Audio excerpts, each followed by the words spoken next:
Nikki, can we ask you outright, how old are you? I'm 25. I just turned 25. And you're not Gen Z, right? Nah, so I cannot ask you. Millennial. Millennial. Okay, still better than us. We are what, Gen X. Oh, let's forget all this labeling. In other words, Nikki could be our child. Oh yeah, that's true. Yes. Yeah, you could have Actually, the child Nikki's age. Actually, your son is how old? Yes, same age as her. There you go.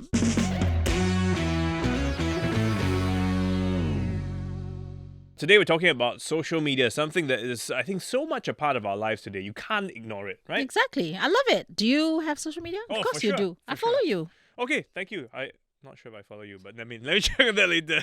So do you think that it's addictive? Yes, it can be.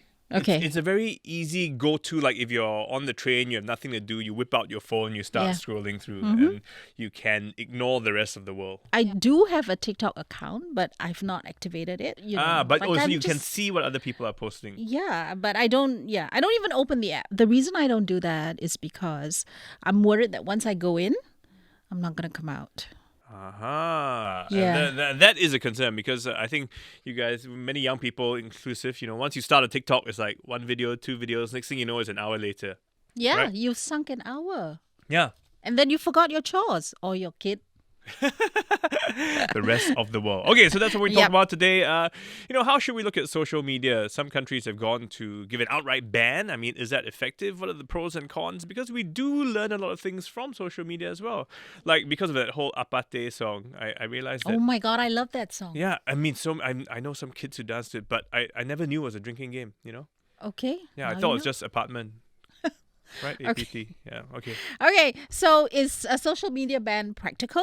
We know excessive use is bad, but how bad can it be? So, Nikki, we'll start off with you. I mean, would you say you've grown up with social media? Are you a digital native, as we call it? I think so, but not as much as the current generation is. So when I grew up, there was still Facebook, no TikTok. When I was a teen, I think I had a Tumblr account as well, YouTube account. But now, obviously, it has expanded to TikTok, Instagram, a lot of different things. At what age did you start your social media journey? So interestingly enough, you're only supposed to have a Facebook account at 13, right? Yeah, supposed to, but Yeah, but I think I started one at like 10 or 11 because I really wanted to play Pet Society. So I think that's the thing. Like, you never know if people's ages on Facebook are real because everyone was faking the age to get an account very young. Absolutely, right? In fact, all your other accounts, you need to be 13, right? Yep. But that doesn't stop young people from being on those accounts. Yeah. Yeah, your parents wouldn't know any better, right? And I think it is a bit scary to know that like 8-year-olds are on TikTok dancing, things like that. Even You've though seen they're- an 8-year-old on TikTok? Yeah, I think there are obviously some. I think even though the platform tries to regulate in terms of like how they moderate the content, there are people who appear to be very young who are not 13 years old on the platform. So I think that is a bit scary. Alvin, let's ask you about this because you counsel and you meet with people who are sometimes stuck, a bit addicted to these platforms. I mean, what's the youngest you've ever seen? So we do have a restriction to just how young we take in plans. So average is about 10 would be the youngest we would go. Any younger, usually we would get them referred to, I think, child guidance clinic, for example. IMH, Yeah, exactly. So you have seen 10-year-olds? Yes, like for gaming issues, slowly we are also starting to see like just internet use, device use. Like not getting off their devices. And within the devices, we're looking at Discord, we're looking at TikTok, Instagram and stuff like that. So these are the kids, if you take away their device, they'll go ballistic. That or that parents have already identified like, oh, I see that as a little bit concerning. Right? He's on it 4-5 hours. He has more time there than he has with me. Then they start to seek help, which is good, preventive. How long do they need to be on a device before you realize that it might be a problem? For children, it's a little bit more iffy because we don't want to slap a label like addiction too prematurely, right? Because it has implications. But we would say like anywhere between the usual, like up to 3 to 6 months, we can kind of feel like that's a little bit too much already. Like if we are seeing increasing signs and symptoms that they spend too much time, whenever it's taken away, they behave erratically, they get anxiety, they get irritable, they get angry, they have blow-ups, they have tantrums. You see that creeping up across a period of time, then yeah. How many kids have we seen at the food court, on the train, when the parent takes away the device, the guy is like He is yelling the house down. Yeah. Sometimes these kids are like maybe 2. Is that a problem? Like, I just think that it's temporary. That also depends. So you take away something, right, and the person has. So take for example smoking, right? So if we take away cigarettes from a person abruptly, right, how would they feel? Yeah. Right? Yeah. They feel like, it feels odd that you're taking it away from me now. But an hour later, I start to feel like I need to get it. Right? Second hour, I start to get a little bit irritable. I get fidgety. Right. Yeah. Right? Third hour, there might be some mood changes. The Australia ban is for 16. That they've kept it at 16. So like Nikki says, right? To get an account is 13. So the social media companies think 13 is okay. You know pretty Yeah. much what's going on. And then some experts are saying 14 is all right, to start using social media. At what age you realize, okay, this is not a good idea. Anything more than an hour is like giving drugs to kids. Right.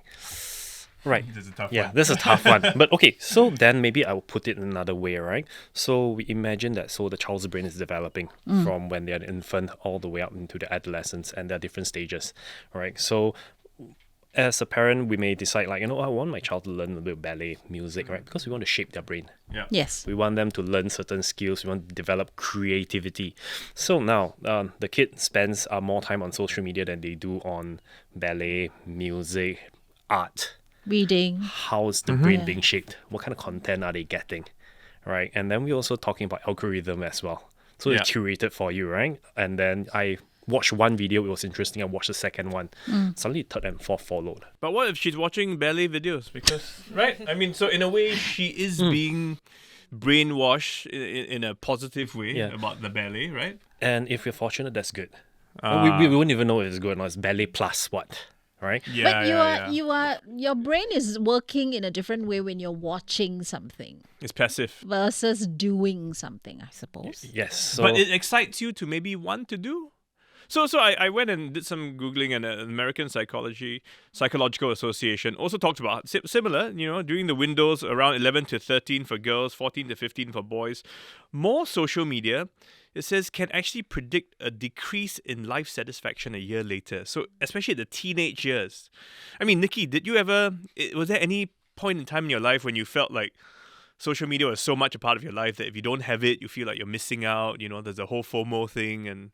I mean, I think when I was a teenager, I was already quite late to the game in getting an Instagram account. So when I was like 15, 16 was the first time I started an Instagram account, and everyone already had like a following. At that point, you become very conscious of like how many of people are following you. You let strangers follow you on the internet, which, I mean, it also raises concerns about privacy, right?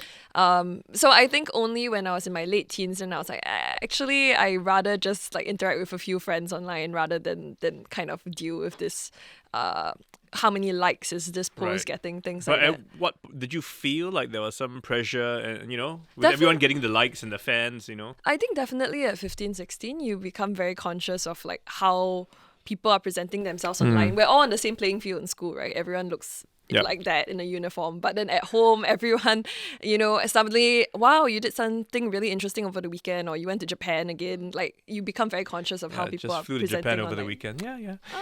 Okay, but let's come back to social media itself, right? Because social media is quite different from just screen time. So a kid could be watching, I don't know, YouTube videos nonstop, but social media is a separate category altogether. So there's data coming out to show that when kids are very young and on social media, so comparison is a big problem. So a psychologist was telling me that some of the kids who end up in her room have anxiety because they are watching their friends. These are in very good schools. And they are studying for 5 hours straight because they're posting about what they did. And they have all these, wonderful notes, all annotated beautifully. Wow. And this kid thinks there's no way I am going to meet those expectations. I can't study for 1 hour before I get you know, I never had distracted. friends like that. I've never seen a post like that of mine. That's because you didn't have social media when you were studying. Yeah, but I wouldn't be watching a kid studying too. I mean, For 5 hours. you know? No, they're just Different they're just aspirations. showing their life, right? No, I know, but the whole point is that you feel this peer pressure, right? Because Yep. someone else is doing something way more exciting, studying harder, Exactly. got better notes than you. Yeah. And then all this comes down to like, what about me? What am I doing? I feel so like, you know, I'm missing out. Yeah, so the comparison thing is a big deal. It's because like a lot of what you're saying, they sound like perennial problems, right? Like That's even true. when I wasn't on Instagram, you know, one of my best friends had really beautiful notes, very nice typography, and I was already envious of that, right? But the problem with social media is that I think you are amplifying all of Yeah. this. You're being connected to stranger study notes, you know, you start to envy things that are maybe trending overseas or maybe should be something that you're exposed to at a later age. I think that is the concern. Because if your Yes. friend has great notes, you just go to your friend and say, hey, can I borrow? And make a copy. And then you get to have great notes too. Whereas if the guy's It overseas, depends on it's a the bit school harder, you're right? in. They're not They going to don't lend share you notes, those is it? notes. Excuse me. Okay, no, but the other thing is that some of the young people that we spoke to basically said, looking back, right, they were too young and they were exposed to too much. Maybe explain to us, Alvin, what do you think that, you know, is when you, Right. with the people you see? Too young, too much.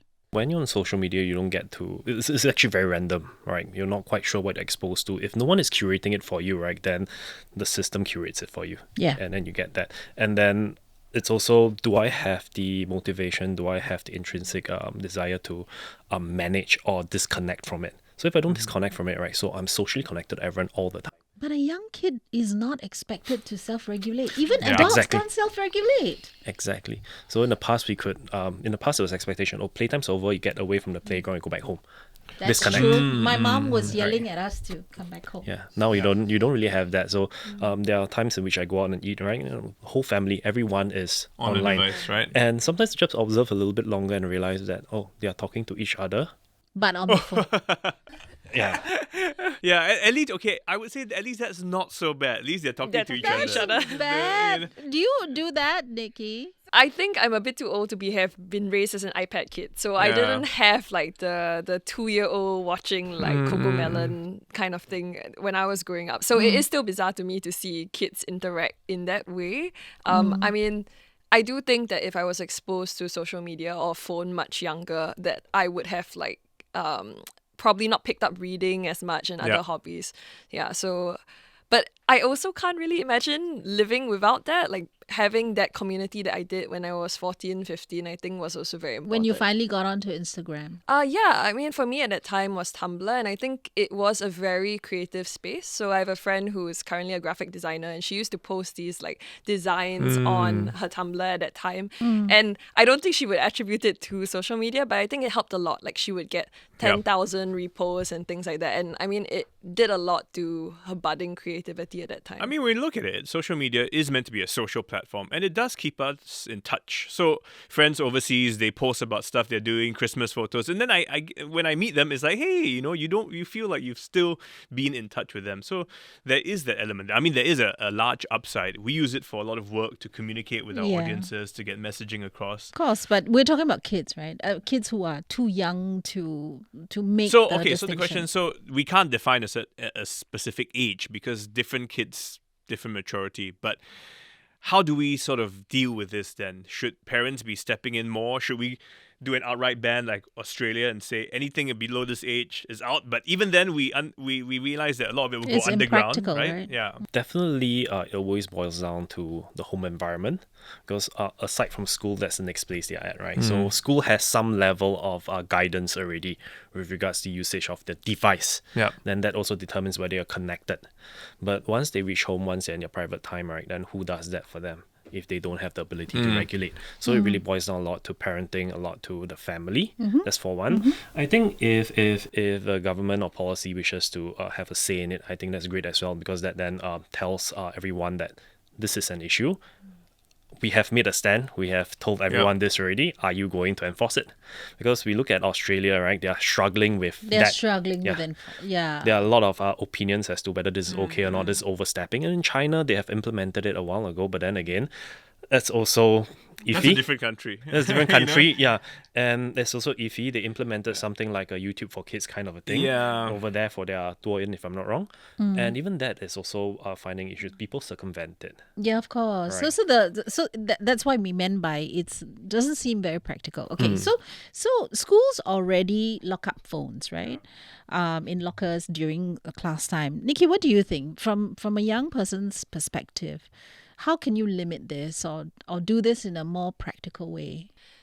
I think currently there are like restrictions within the app itself. You can set screen time limitations, things like that, right? But I think a lot of that boils down to discipline, which is difficult, I think, even for me. So I can't imagine a teenager doing that. Like, I set a screen time limit of 45 minutes on my TikTok, and I just press the button to extend it once I hit that barrier, you know? So I think things that rely on self-discipline are a little bit difficult. But I also think that social media is just the reality that we live in now. It's very hard to kind of put the genie back in the bottle. So I feel like we also have to work on, I guess, raising a more media literate kind of population, because I think for young people, you're right, we shouldn't be expecting them to be able to self-regulate and know what to do all the time. But I think learning how to identify misinformation, being more critical about the comparison, for example, everyone's just presenting the best version of themselves, you know. This is not like indicative of her having a happy home life or things like that. So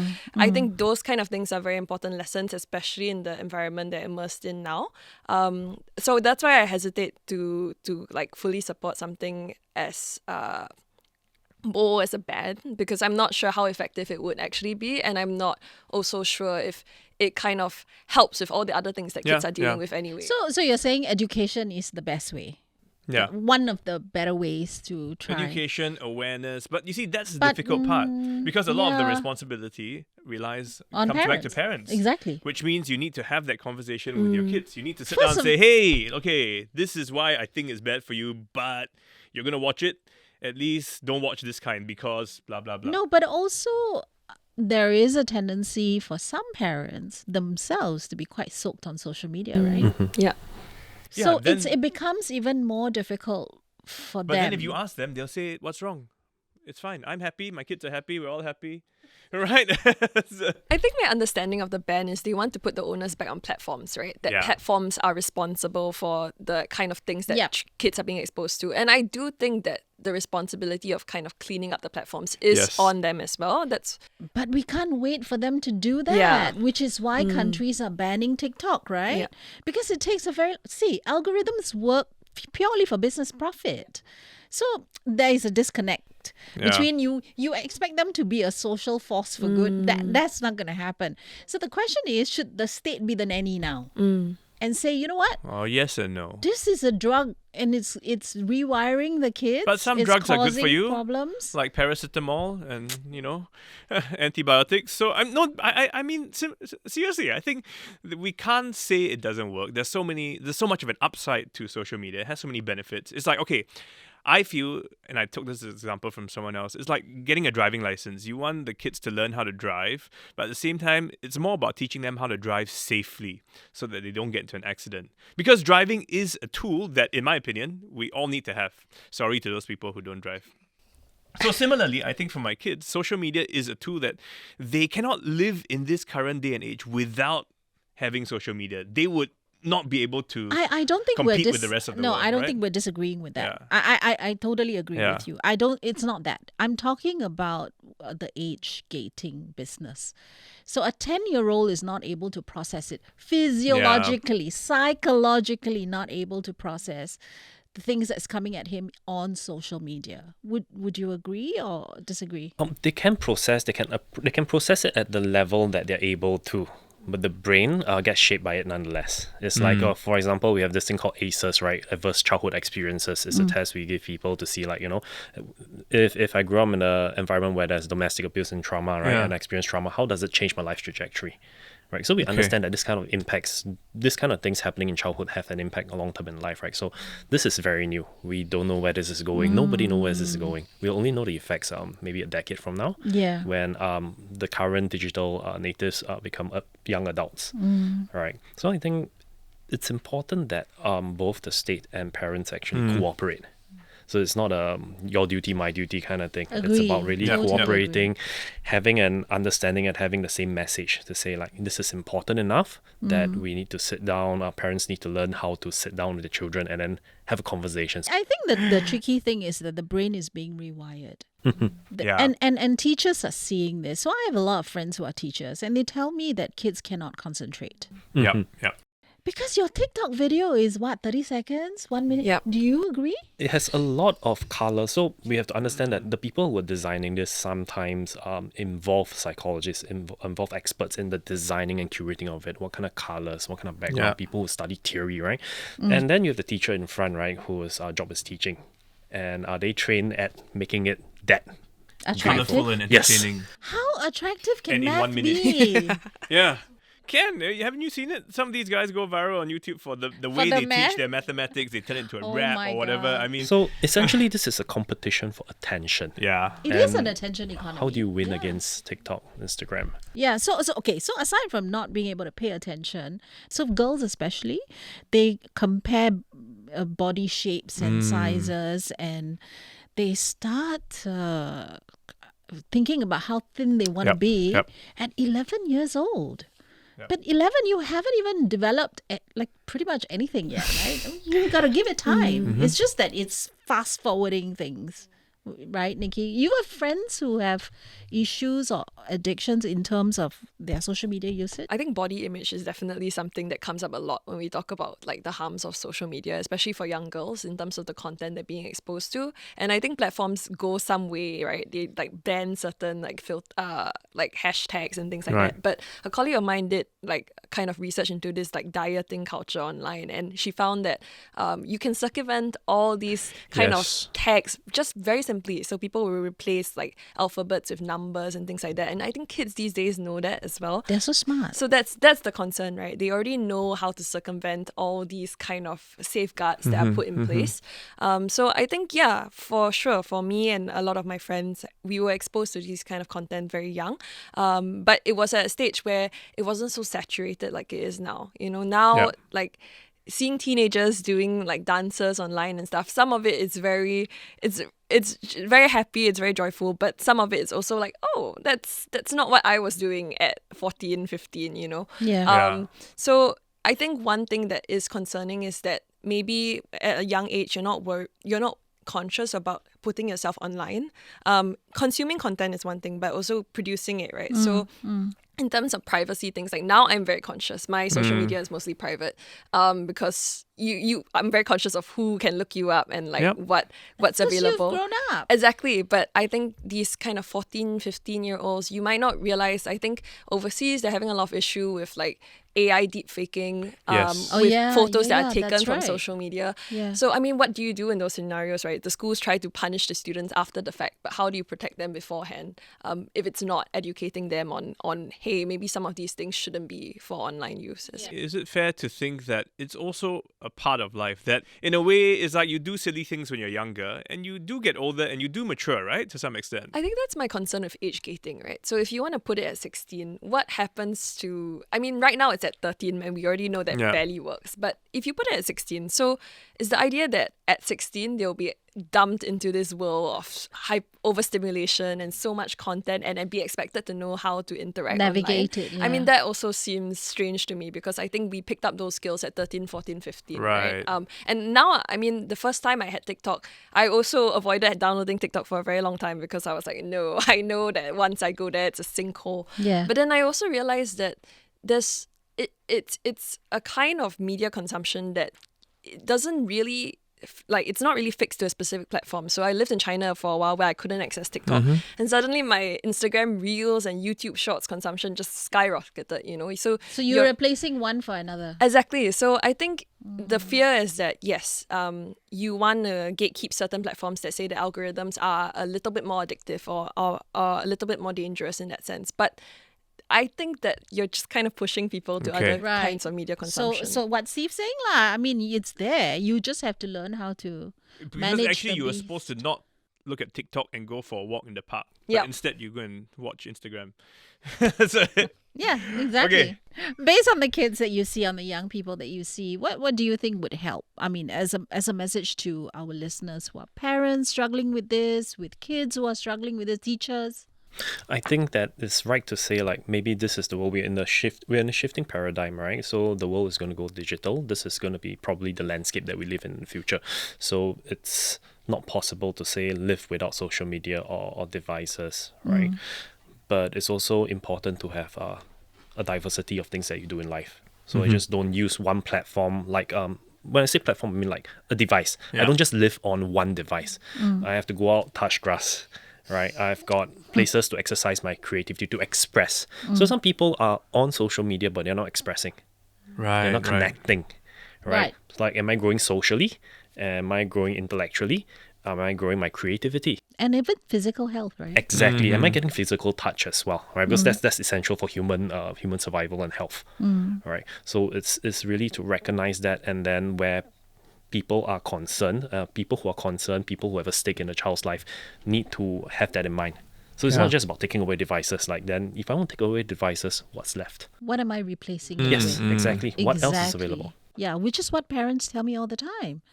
Yeah, take away the iPad lah. But for 1 hour, I need to go and run with this guy in the park, right? I got work to do. Yeah. Exactly. So that's the challenge, right? In a society like ours lah. I think trying to put myself in the mind of my teenage self, like I think what would have helped was like what you were saying about being more conscious about your consumption. I think at the pace at which kids are being exposed to this kind of content online, I do wish that I had been more aware of what I was consuming when I was younger, so a little bit more critical or a little bit more skeptical that I am able to adopt now. And I think if kids aren't able to think of that themselves, then yeah, having those conversations with parents would be very helpful. Or an adult in school, an perhaps? adult who is not judgmental, right? Not like, Yeah. oh, all social media is bad, because I think a lot of kids are finding community online as well that they find very comforting. Yep. But just be conscious, like, hey, if someone says that to you, this is not okay, or this might be a better way to respond, or Yeah. maybe this. Like what you're saying, right? After a few hours, if I can't do without like scrolling Instagram, then you're like, do you really want to be scrolling Instagram, or are you kind of avoiding your homework? I think these are the kind of conversations that I'm able to think about self-regulating now that I wasn't as a teen. So if someone initiates these conversations, whether it's a teacher, an adult, or the way we're talking about it now, right? I think that would be very helpful. So that means some guardrails has to be in place, number one. Number two, somebody has to talk about them. Not as if they are all bad and the evil thing that's going to kill you. And that's probably the most challenging bit. Yep, I mean, to have that exactly. conversation, because I think for many of us, in Asian families, we tend to be not as expressive. We don't do that whole sit down and talk about stuff, So if, as parents, we find it difficult, then, if they have a cousin, an older auntie or something, who Palm can... it off to somebody else. who can talk to them in a way that Palm helps it off them. to Alvin. Yeah, I think his official title might scare them too, But That's true. But have the conversation. I think if there's just a bit more awareness, and if kids are also, if they realize why the parents are sort of talking about it, they do appreciate that. It's Yeah. just that very often we come across as nagging. Don't do that, Get off your phone. Again on your phone, Yeah, big fights. Big fights in the home when you tell them to put the phone down. Yeah. Yeah. Okay. Okay, thanks guys for coming. Thanks for listening.